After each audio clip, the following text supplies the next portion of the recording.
everyone, and welcome back to my channel. If you are just coming from my previous video of September mock budget, then thank you very much for watching that, and I'm really excited to move on to our October mock budget.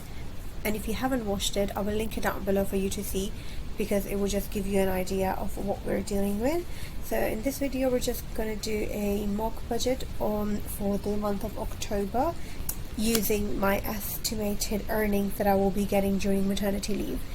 So before we go ahead, I just wanted to show you that this is the budget template that I'll be using, which I've created for personal use. But if you are interested and would like to try this for yourself, then I'll leave a link down below to my Etsy shop where you can purchase this for your own use. Now we're just going to move on to my October. So what I'm going to do is I'm going to copy the September, because most of the categories in September will be the ones that we will be using in October as well, and then I'll just update the amounts according to the salary and the expenses that we're expecting. So I'm just going to create a copy and rename it for October 2020. So that's that. Yeah, so we've got two here now, and we'll just start with our expected income for October. Right, to start with our salary, first of all I'll be putting in my salary, which I'm expecting to receive in October, and it is 1,000. So it is £1,627.36. That's what I'm expecting to get for my husband. I'm just gonna think I'll put nothing there, because he will probably be winding up his business and closing everything. I should put 0. Yeah, so he won't be getting anything, because he'll be closing up his business, ready to be moving to another city, like I mentioned in our previous videos, that we are expecting to move out of London, and so he might have to stop working for that month. So that's that. And then in the category of other, we will be receiving the estimated amount of £3,750, which is the committee money. I've explained it a little bit more in my previous videos, that we have this group of people that we work together, and we contribute a little amount of money. Everyone does the same amount each month, and then we get it together and we give it to one person in that month to reach their financial goals and to deal with their expenses. And then the next month everybody will contribute again, and then we give it to another person, so it helps. So we are expecting to get that money in October, just because we were expecting a baby, and that was the month that we chose to get it. We got some in September, and the rest we want it in October. And then for child health benefit, I'm actually going to put 120, just an estimate, because we will have two kids by then, and child health benefit for 2, as far as I know, is 120. It could be more or less, but we'll figure it out once we do get to that point. So this is what we will be budgeting with. So again, self-storage will have 114. I'm hoping that this would be the last month that we will have to pay self-storage, and after that we move out, and then we won't have to pay self-storage, hopefully. So that will be 114. Committee money will remain at 600. Same goes with subscriptions, so that will stay the same at 80.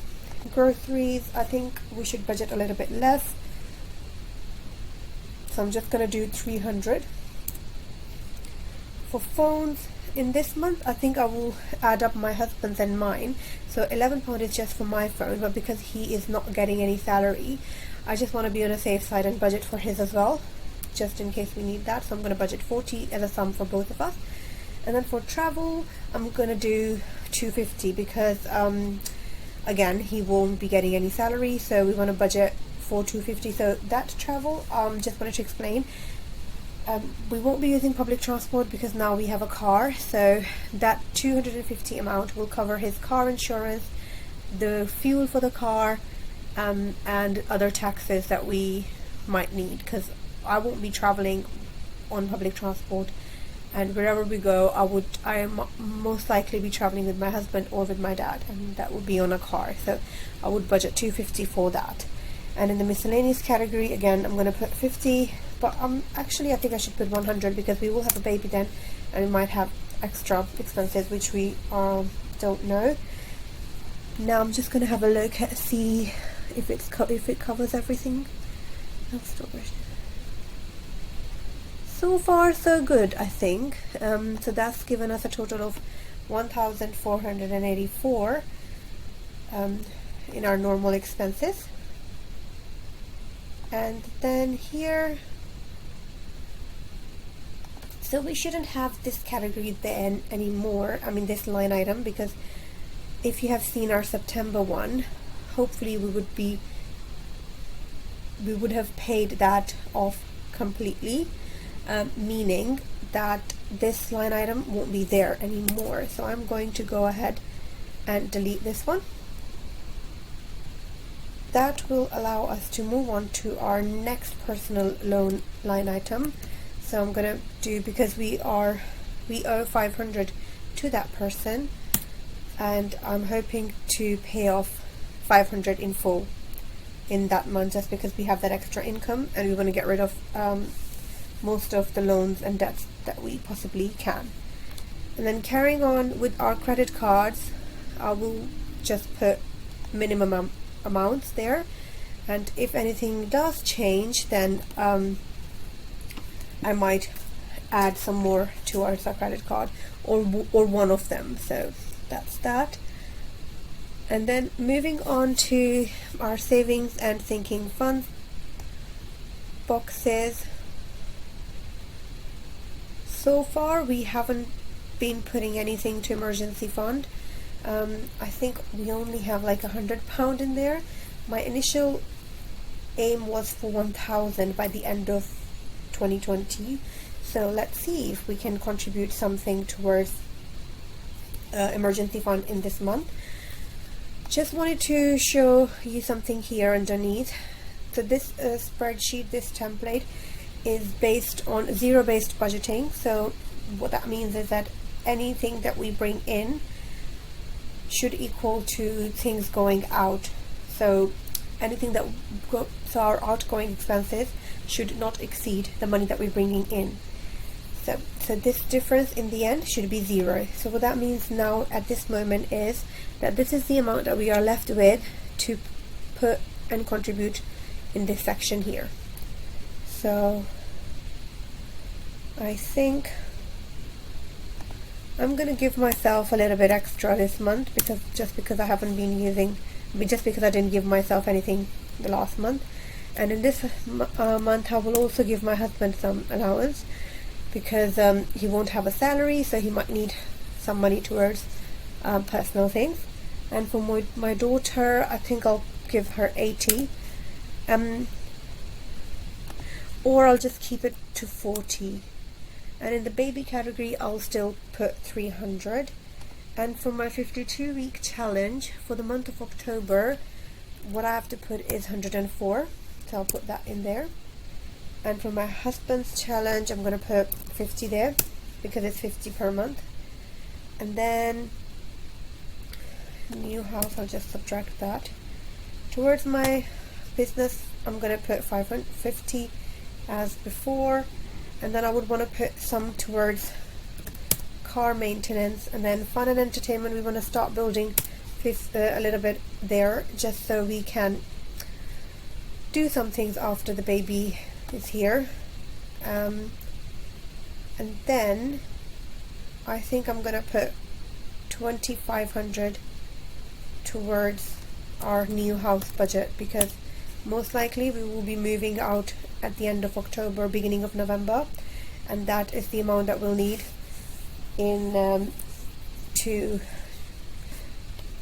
and that is the amount that we will need to purchase on a few items that we will need, such as fridge, freezer, or dishwasher and things like that, if we do need to buy anything. Or that could potentially go towards our first month's expenses, maybe living expenses, that would cover our utilities, etc. So once we move on to our November budget, then we'll have more idea of what expenses to expect. So for now, I'm just going to put that there, and anything that we have left, 69.36, I think I'm going to move it towards emergency fund there, 69.36.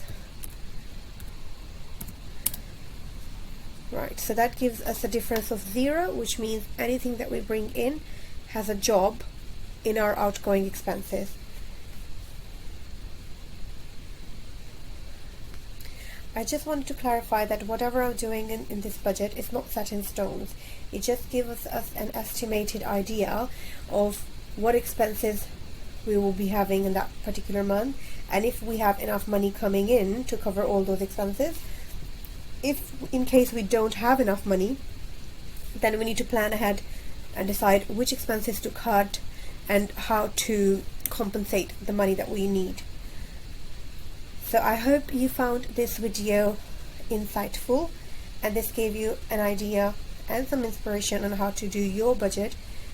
I'm doing this budget mainly focusing on my maternity time, but you can use all these tips and tricks and method to do your everyday monthly regular budgeting. It doesn't have to be a maternity budget, but I'm just focusing it on maternity because I'm doing it at the time of maternity, and the salary that we're expecting is in my maternity leave period. So thank you very much for watching, and don't forget to subscribe to my channel so you don't miss out on my November mock budget video and the ones that I will be putting on later on. Let me know in the comments down below if you found this video helpful, and don't forget to subscribe. Thank you.